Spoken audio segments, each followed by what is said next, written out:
And now, Lifestyles Unlimited presents the Real Estate Investor Radio Show.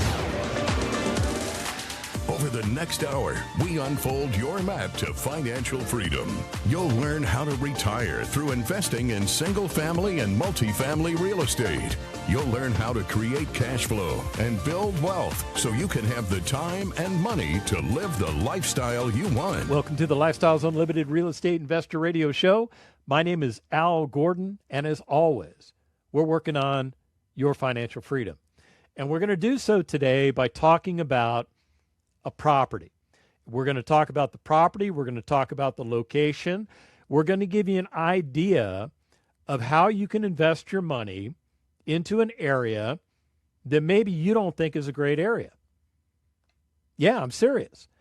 There is a deal that came across my desk the other day. I was looking at it, and I thought, wow, this really is a good deal for a lot of Lifestyles Unlimited members that are buying single-family property, because what the deal does for you is it gives you excellent equity capture, gives you decent cash flow, and your cash out of pocket is pretty minimal considering what we normally tend to contribute to the acquisition and rehab phase of our property. Now, we don't contribute 20% down for the down payment to buy the property, and then we don't come out of pocket to pay for all the repair costs. What we do is something different. We utilize something called a hard money loan, and in doing so, we have a relationship with a lender that is willing to loan us 70% of what the all fixed up value of the property would be. We can use that money to buy the property and cover some, if not all, of the repair, closing, and holding costs. Now, if that loan doesn't cover all of the holding, closing, and repair costs, I kind of did that out of order than I did it a moment ago. Don't worry about it. It's the same three things. If that happens, I make up the difference. That's where my out-of-pocket expense comes from. So what was it about this deal that caught my eye? Well, if you've listened to the show for any time at all, or maybe you're a Lifestyles Unlimited member and you're tuning in because you like listening to the content, and we love having you, don't worry about it. You can hang out with the non-Lifestyles Unlimited members, because at one point, the Lifestyles Unlimited members were non-Lifestyles Unlimited members who were listening to the show. And they heard enough information that they decided to check out Lifestyles Unlimited. They liked what they saw, and they became members. Simple as that. And now they're changing their future one asset at a time. A lot of them start off with single family. Some go right to multifamily. Some do both. Whichever roadmap you want to follow, I should say whatever path you want to follow, because there's just one roadmap that we teach at Lifestyles Unlimited with a bunch of different paths to it. You can follow any path to get the results you're trying to get. So getting back to what I was trying to state, as I look at properties, the first thing that I do is I look at the financials. If the property on paper can't make me money, if there's no potential there, I pass on it. I do. It's gone. Move it off the desk, move on to the next one. But this particular property that came in, and I got to give credit to Moon, he sent it out to the Lifestyles Unlimited community.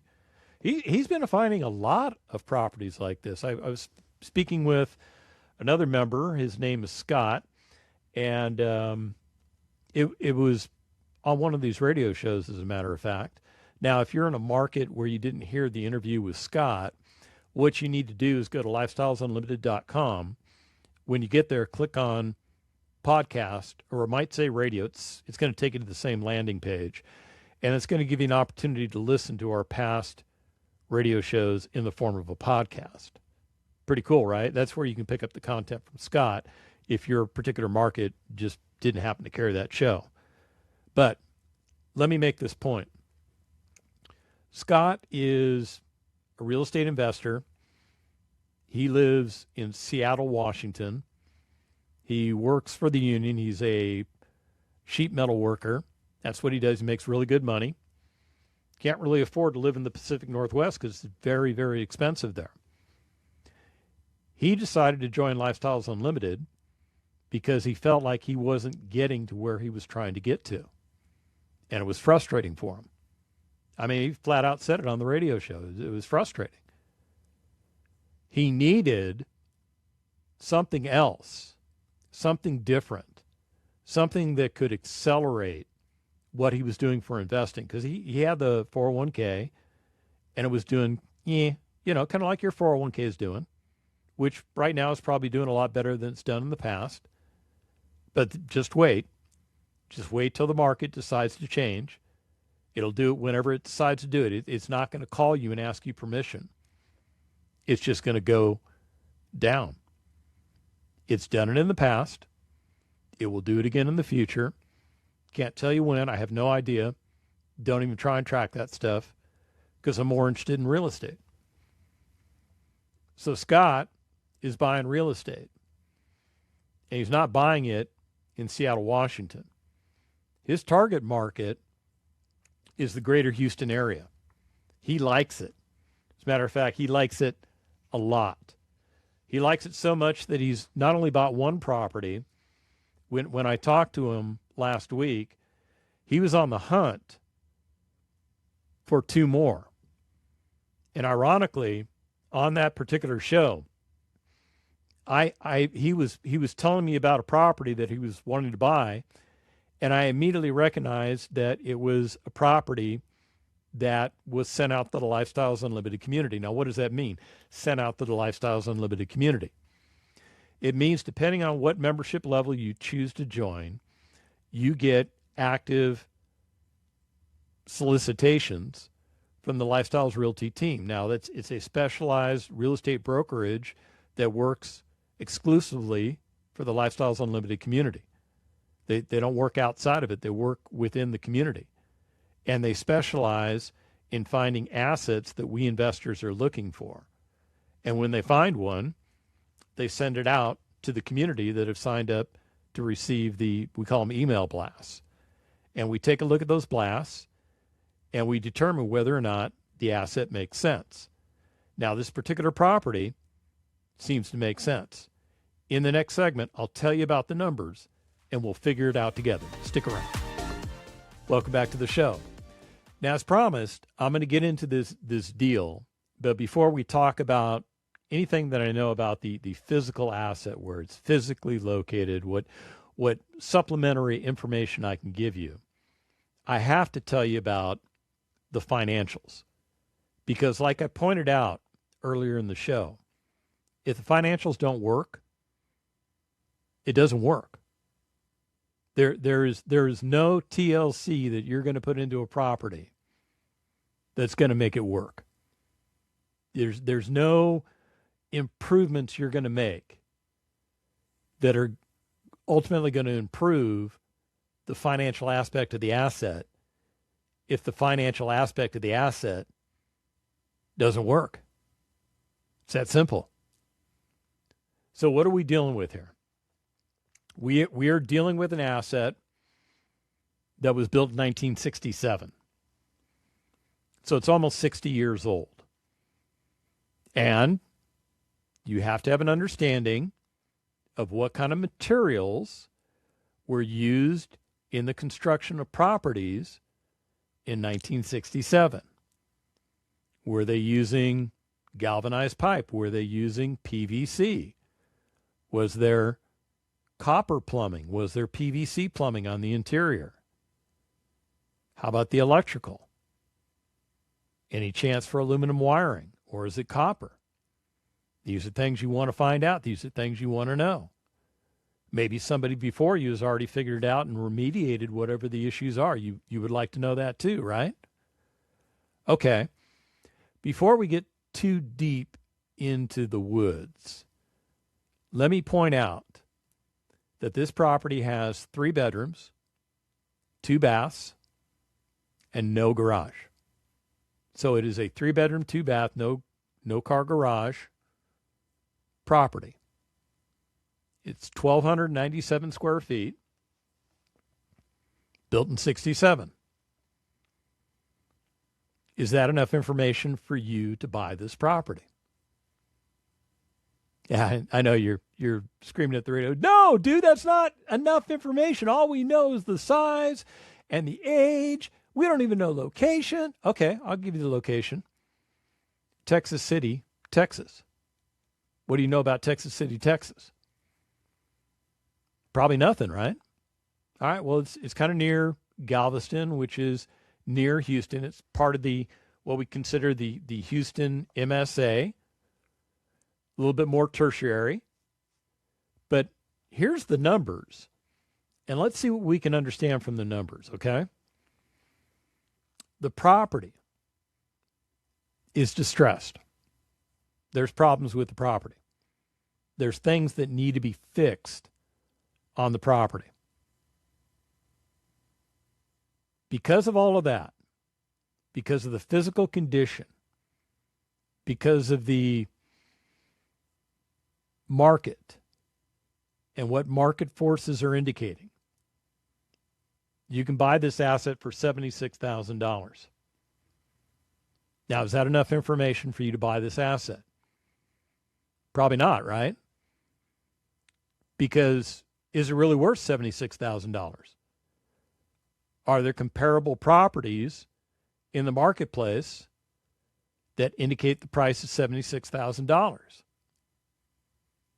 Well, there might be or there might not be. This might be the only distressed property in the area that's for sale. So what else can we look at? We can look at what comparable sales for the asset are when it's all fixed up. In other words, if you went through the process of rehabilitating this property, fixing everything that could go wrong in the next 5 years, fixing or replacing it, and you made the property nice, you made it functional, you made it as nice or maybe just a slight teeny weeny bit better than the nice properties in the neighborhood. What's it worth? $207,500 is the average price. $207,500. So what I'm telling you is for a price of $76,000, you can buy an asset that when you complete the renovations on the asset should trade for $207,500 in the marketplace. Does that interest you? Well, it sure as heck interests me. I mean, you think about it. What is the actual percentage of purchase price if you only pay $76,000, but it's worth all fixed up $207,500? It's like 37%. You're buying the asset for 37 cents on the dollar. Now, this thing's going to require a lot of repairs. Moon estimates the repairs to be about $71,000, closing and holding costs to be around $10,000. And you got to pay those costs. You got to make those repairs. What repairs do we think need to be done on the property? Well, here's what we believe so far. Foundation needs to be repaired. Scares a lot of you. I said foundation. And you went, nope, not me, man. I don't do foundations. Okay. That's good for me because I do foundations. That means I'm not going to compete with you because you will rule this property out. Benefits me or us. Does that make sense? Learn how to do foundations. They're not that hard. You can learn how to do foundations just by being a member of Lifestyles Unlimited. You'll get exposed to foundation repair. You'll meet people that are doing it. You'll meet people that have done it. I would say the majority of Lifestyles Unlimited members that invest in the Texas marketplace have dealt with foundation. because it's just something you deal with in Texas. It is what it is. So you got some foundation work. You need to replace the roof. Now you're going, oh, that's so expensive. Replace the roof. Yeah, replace the roof. It's a cost. Remember, I said you had about $71,000 of necessary repairs. That roof is built into that $71,000 price. So it's the foundation. You're going to need new kitchen, new bath. Baths, there's two of them. So you got to update the baths. You got to update the kitchen. Now, we don't know much about the cabinetry that's in there. The cabinetry might be useful. I don't have any pictures of the interior of the property. So I'm assuming we're going to do minor rehabs in those areas. We're going to fix up what we can fix up, and we're going to replace what we need to replace. We're definitely going to check all the plumbing, make sure everything's good, because we don't want water damage. We don't want leaks. If we find problems with that, we're going to repair that. Needs an HVAC, and needs some other things to make it functional for somebody to live in. Oh, yeah. And you got to paint it a pretty color, too. In the next segment, we're going to get back into the numbers. Stick around. Welcome back to the Lifestyles Unlimited Real Estate Investor Radio Show. My name is Al Gordon. And as always, we're working on your financial freedom. And we're doing so today by talking about a deal that one of the Lifestyles Realty members, his name's Moon, sent out to the community. And this is kind of a screaming deal. It's actually a deal that Scott, a gentleman that I interviewed not too long ago, these are the kind of deals he's been buying, and he loves it because it meets his strategy. It gives him the opportunity to capture a lot of equity in exchange for not a lot of cash out of pocket. Now, there's some more information I need to share with you about this property, because so far what I've told you is that you can buy it for $76,000, which is about 37 cents on the dollar. It's worth all fixed up about $207,500. It's going to take $81,000 of additional resources to do the rehab, cover the closing costs, cover the holding costs. While we do the rehab, we get it back ready for placement into service. What I haven't told you is what your cash out of pocket requirement will be. And I haven't told you how much equity you're going to capture in the deal. So let's tell you that now. It's going to take about $8,000 cash out of pocket. Yeah, I know. Lift your jaw back up to the upper lip. Yeah, $8,000. See, the way the mechanics work on this thing, you're going to spend $76,000 to buy it. You're going to spend $71,000 approximately. I mean, that number could change. This is all preliminary right now. Approximately $71,000 to rehab the property. You're going to spend $10,000 in closing and holding costs. That gives you an all-in cost of $157,000. But you need $8,000 over and above the hard money loan that the lender's going to give you, which is based on 70% of that higher value, the all fixed up value, the $207,500 value. Remember, that hard money lender is going to loan you 70% of that. So that 70% is going to cover the purchase, probably all of the rehab, and about $2,000 of the closing and the holding costs, leaving you $8,000 you got to come out of pocket with.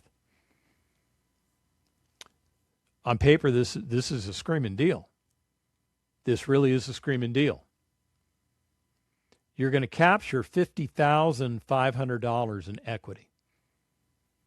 That means your all-in cost, the difference between that after you throw your $8,000 in the pot, and the value of the property, the $207,500, that difference right in there is $50,500 of additional equity that you gain, and you can add it to the $8,000 that you put into the deal, and that gives you $58,500 of total equity once you buy the property, and the numbers all pan out the way we're talking about. Numbers could get better, numbers could get worse, but I can't even say the word. I'm excited about this thing. The preliminary numbers are indicating to me, this is a sweetheart deal. Now, the cash flow. How much is this going to cash flow every month? Cash flow is based off of what you can command for rent minus your expenses, leaves you your cash flow. We estimate the cash flow to be about $225 per month, or $2,700 per year. That's $2,700 of additional income that's coming into your household. And that comes in every month. Resident pays their rent. You pay the expenses. What's left over, the $225, goes into your pocket. Now, can you retire yourself on $225? No, I don't think you can. I really don't. But this asset isn't intended to cause you to retire. This asset is intended to get you started, because this would be your first asset, right? So think about it. What kind of rate of return are you getting on this asset? What do you think it is? Go ahead, throw a number out. Well, here, let me throw a number back at you, and let's see if we're close. Cash on cash return on this asset is 33.75%, almost 34%. Now, how did I calculate that? I took the $2,700 of projected annual cash flow, and I divided it by the $8,000 projected cash out of pocket that you'll contribute to this deal. $2,700 divided by 8,000 results in a 33.75% return on investment. Can you see why a guy like Scott is interested in this deal? But that's not really the big thing that he's looking for. What he's looking for is that equity capture. With Scott, I think his number one priority when he evaluates these deals, he's looking for what his return on capital gain will be. In other words, he's looking for what the net equity captured will be in the deal, divided by the amount of money he has to put into the deal. So he's buying an additional $50,500 in equity with $8,000, giving him a total equity of $58,500. But if you take that $50,500, that equity that he's capturing in the deal, you divide it by the $8,000 that he's probably going to contribute to the deal, the return on capital gain, 631.25%. Pretty sweet, huh? And you're thinking, those numbers sound inflated. They do kind of sound inflated, right? But I'm here to tell you those are the numbers. Now, those numbers can fluctuate. Again, this is a preliminary read on this property. We might decide to go forward with this property, and we might do all of our inspections, and we might find out that we have a major system failure that we didn't know about. And that could cost us some more money. That could affect the numbers. But there's so much padding in these numbers. We could absorb a pretty big major system cost and still come out fine with this deal. It might require us to put a little more money into the deal, but we're going to get a better asset from it. And we can make a decision as to whether we want to go forward or not once we understand what that big elephant in the room might be. Now, for some people get caught off guard. Not a Lifestyles Unlimited member, by the way, but a non-Lifestyles Unlimited member. What catches them off guard is they think, oh, foundation. They're either scared of it and won't do it, so they'll reject the asset, which is dumb, or they'll do the foundation, but they don't understand how correcting the foundation affects the other systems like plumbing in the property. So they don't budget for major plumbing repairs, because if you've got a concrete slab and you're resetting it to level, you could damage the plumbing systems, which are embedded in the concrete and into the dirt underneath. And you may have to tunnel. So you just budget for that. Did we budget for that in our rehab costs? Yeah, it's in there. It's in there. We hope we don't have to deal with it. If we don't have to deal with it, then we're probably going to come into this deal without having to put any money out of our pocket at all. Kind of cool the other way, right? All right, let's go to break, and when we come back, I'm going to give you the rest of the story on the numbers. Stick around. Welcome back to the show. So you want to hear what the rest of the numbers do for you, right? Because if you've listened to the show for any given time, you know that we make money in the single-family space 5 different ways. Yeah, I held up my hand so you could see 4 fingers and a thumb. 5 different ways. The fingers represent the cash flow and the equity participations in how we make money. The thumb represents the tax advantages of real estate. And you can calculate all this stuff. We'll teach you how to do this when you become a Lifestyles Unlimited member. I could teach now, but I really want to talk about this property. So let's do this. Let's talk about the property, and then if I've got a little extra time, I'll give you the supplemental information. Fair enough? Okay, we'll do it that way. So we're looking at the 5 different ways we make money, which is the equity capture, which we've talked about, the cash flow, which we've talked about.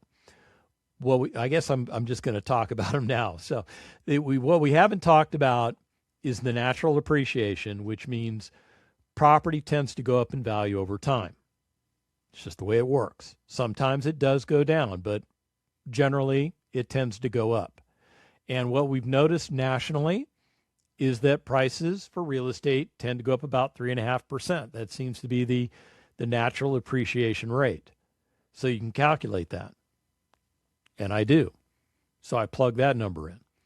And then you have something called principal paydown. What is that, principal paydown?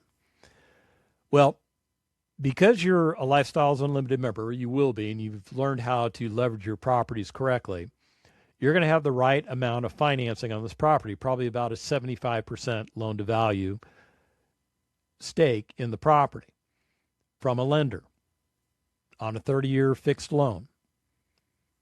And you're going to make that mortgage payment every month. That's really your expenses for operating the property. When you make that mortgage payment, a portion of the payment goes to interest, which is a business write-off. You can write the interest expense off on your taxes. At least last I checked, you could. I'm not an attorney. I'm not a tax guy.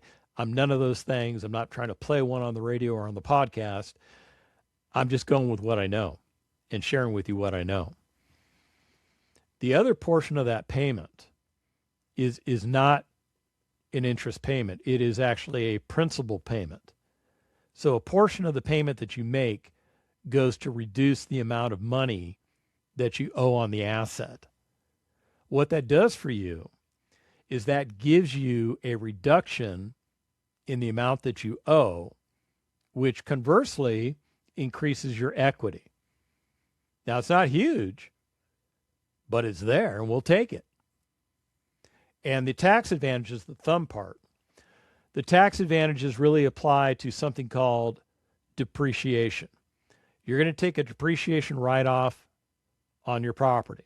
It's effectively a paper loss. You're not really losing anything, but the government says you're effectively wearing out your property, so they're going to give you a credit for that.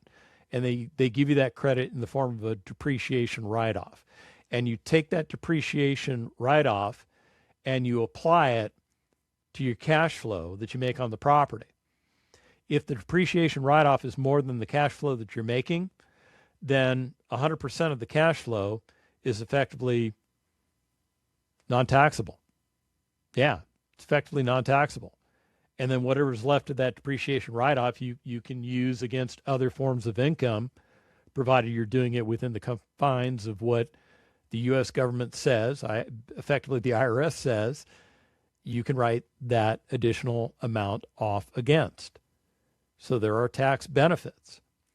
When you calculate all those things, you can calculate what the property would return at the end of a year if you sold it or if you refinanced it. Now, in Scott's particular scenario, what he's talking about doing, he wants to buy the asset. He wants to capture a lot of equity. He wants to keep his cash out of pocket to a minimum. And he's looking to sell at the end of a year and do a 1031 exchange, thereby deferring any tax liability he has on the capital gains into whatever follow-on properties that he buys. It's a strategy, and it works real well. I've done that strategy, and it works extremely well. So we would have to figure out, what is that property going to put into his pocket if he sells it in a year? And it's technically a year and a day, because that's when the capital gains rates change from short-term capital gains rates to long-term capital gains rates. We as real estate investors want to take advantage of the long-term capital gains rates because they are more advantageous to us than the short-term capital gains rates. So what we do is we take a look at what the property appreciates at. And after 1 year, the property should go up about almost $7,300. So we have an accrued value of almost $215,000. Remember, we bought it; it was worth $207,500. Add another $7,300 onto that, and you're at $215,000. So let's say you can sell it for $215,000. You're going to pay off the loan, and that loan should effectively pay down from about $155,625 to approximately $154,000, because you will have had a principal pay down of about $1,600. Your equity at sale will be $60,000, almost $61,000. Let's just call it $61,000. Let's assume your closing costs are 8%. Commissions, title insurance, escrow fee, miscellaneous expenses, whatever they are. That's going to come out of your equity at sale. It's going to reduce your $61,000 by about $17,000. It's going to leave you around $44,000 of net equity. Now, when you add in the accrued cash flow of $2,700, you're doing pretty good. Because here's what my numbers tell me. Your total return upon the sale is around $38,000. If you add in the $8,000 that you contributed to the deal, you're at around $47,000. And then if you do a 1031 exchange, the capital gains taxes defer and transfer to the follow-on properties, and you don't have to pay them on this property sale. Pretty cool, huh? So you can see why a guy like Scott gets excited about spending $8,000 and knowing that in a year and a day he effectively is going to realize $46,000. Now, where else can you take $8,000 and transition it into $46,000? What is that return on investment anyway? Well, works out to be like 478%. A 478% gain on your money. Are you doing that with what you're investing in now? And I already know the answer. The answer is no. Because what you're invested in now doesn't pay you 5 different ways. So you can't calculate 5 different ways you're making money. If you're doing stocks, you bought the stock at whatever the price was, and you're hoping it's going to go up and that you'll sell it in the future and you'll make a gain between what you bought it for and what you sell it for, right? In the meantime, you're going to hold that stock. And as you're watching it go up, watching it go up, watching it go up, there is always the threat that it could come crashing down. It has happened before. It happened in 1987. Happened again in, I don't know, was it 2000? I can't even remember. But it happened again in 2008. Happened again since then. I don't really know about the more recent ones because I haven't been investing in the stock market. I really don't pay attention to it. About all I know about the stock market right now is that the indexes have been at recent all-time highs. They've come down a little bit, but we don't know where they're going to go, right? We have no control over the United States economy. We have no control over the world economy. We have no control over what the President of the United States decides to do. We have no control over what Congress decides to do. We have no control over what the Supreme Court decides to do. The only thing we have control of is what we do. And what you have control of is your knowledge base. What you have the ability to do is to educate yourself the way I have educated myself, the way my buddy Scott has educated himself, so that you can take advantage of what real estate consistently offers. If you want to do what I'm doing, you want to do what the tens of thousands of members of Lifestyles Unlimited are doing, simply go to lifestylesunlimited.com. Check it out. Get there, lifestylesunlimited.com. You're going to see a little tab that says, start here. Go ahead, start there. And let's get you going. Thank you for listening to Lifestyles Unlimited's Real Estate Investor Radio Show. Ready for more of the map? Visit lifestylesunlimited.com. Explore our videos and articles. Click on the radio tab to access past show podcasts. View the radio show schedule and listen to our best of radio shows. Want to continue the conversation? Follow Lifestyles Unlimited on Facebook today. We want to meet you as well. Sign up for a free workshop at lifestylesunlimited.com. Until next time, remember, it's not the money, it's the lifestyle.